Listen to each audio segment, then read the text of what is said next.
생활요법은 혈압 감소 효과가 있습니다.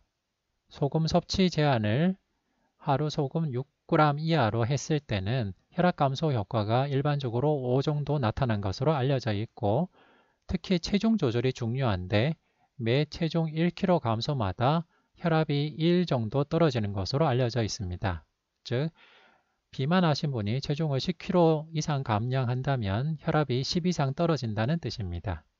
그리고 절주와 운동도 중요하고 건강한 채식 위주의 식습관도 혈압 조절에 중요합니다.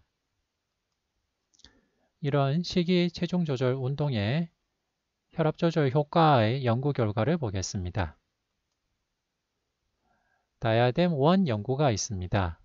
이 연구는 평균 42세이고 100kg 정도 되는 비만한 중동인을 대상으로 한 연구였고, 당뇨 진단받은 지 한 1, 2년 정도 되는 분들이 대부분이었습니다. 32%에서 고혈압이 동반된 분이셨고, 이분들을 대상으로 철저한 식이, 운동, 체중 조절을 시작하였습니다. 먼저 12주 동안 하루 약 800kcal의 표물라 다이어트를 드렸고, 12주 후에 구조화된 식사를 재시작하였지만은 영양사님과 트레이너가 꾸준히 관찰하면서 건강한 식습관과 운동을 꾸준하게 하도록 하였고, 운동은 하루 10,000보 이상 걷기를 기본으로 하도록 교육하였습니다. 이렇게 철저하게 조절을 했더니만 이런 철저한 관리를 받으신 분이 체중이 12kg나 떨어졌습니다.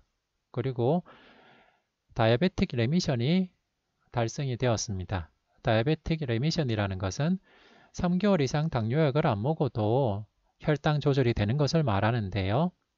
이렇게 철저하게 체중을 10kg 이상 빼면은 3개월 이상 당뇨약을 안 먹어도 혈당 조절이 되는 상태가 10명 중 6명에게 달성이 가능했습니다.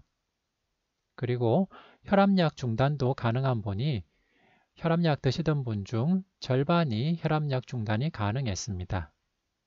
즉, 40대에 고혈압 당뇨 진단받은 비만하신 분의 경우 철저한 체중 조절, 운동, 식이 조절을 통해서 체중을 10kg 이상 감량하면 당뇨약을 안 먹어도 혈당 조절이 되는 상태가 10명 중 6명에서 가능했고, 혈압약을 안 먹어도 혈압 조절이 가능한 상태가 절반이 가능했었습니다.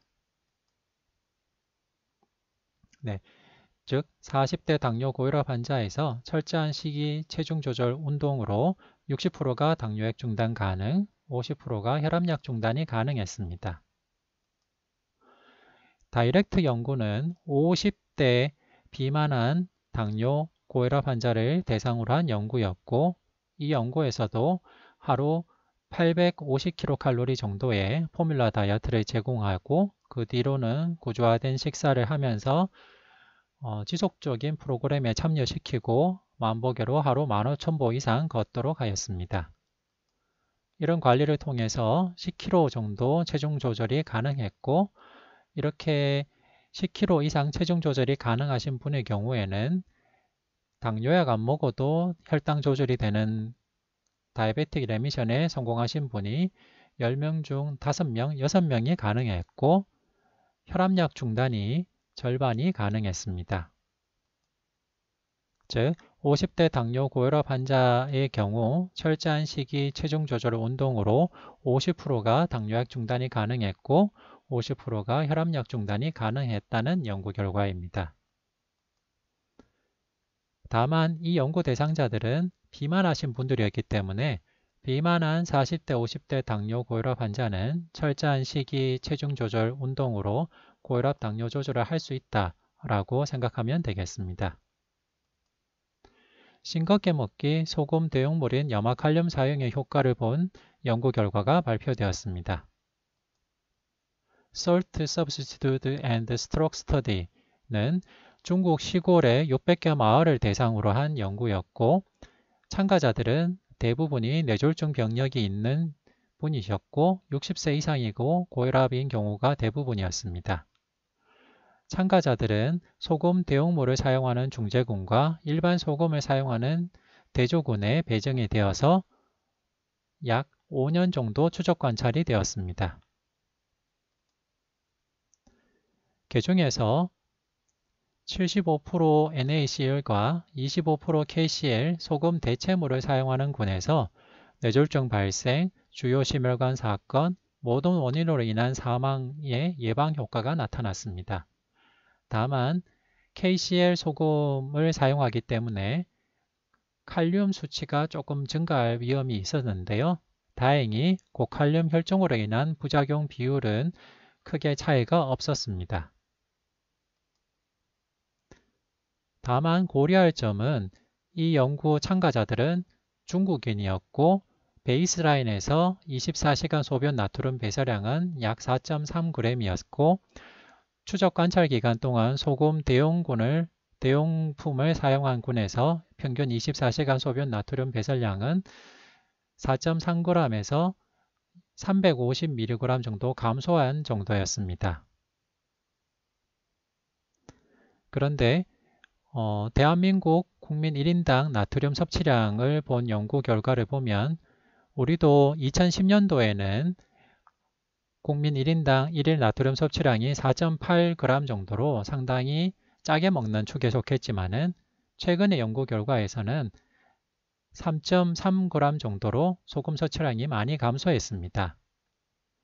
소변 나트륨 배설량과 식이 소금 섭취량이 완벽하게 맞지는 않지만은 그래도 추정해 본다면 이 중국 연구에 참여하신 분들은 대부분 한국 사람보다 상당히 짜게 드시는 분이었다라고 추정할 수 있기 때문에 이 연구 결과를 한국인에 적용하기 위해서는 짜게 드시는 뇌졸중 고위험군은 싱겁게 먹기, 소금 대용물인 염화칼륨 사용도 도움이 될 수 있다라고 기억할 수 있겠습니다. 다만 칼륨 수치가 올라가는 게 위험한 만성 콩팥병 환자들에게는 주의가 필요합니다.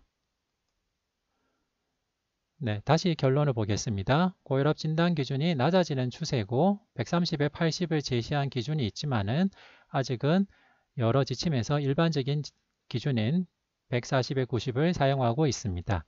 진료실박 혈압 측정이 중요하고 특히 가정혈압 측정이 중요합니다. 가정혈압 측정 고혈압 진단 기준은 135에 85 이상입니다. 비만한 40대, 50대 당뇨 고혈압 환자는 철저한 식이, 체중 조절, 운동으로 고혈압 당뇨 조절할 수 있고 짜게 드시는 뇌졸중 고위험군은 싱겁게 먹기, 소금 대용물 사용도 도움이 될 수 있습니다. 이상 경청해 주셔서 감사합니다.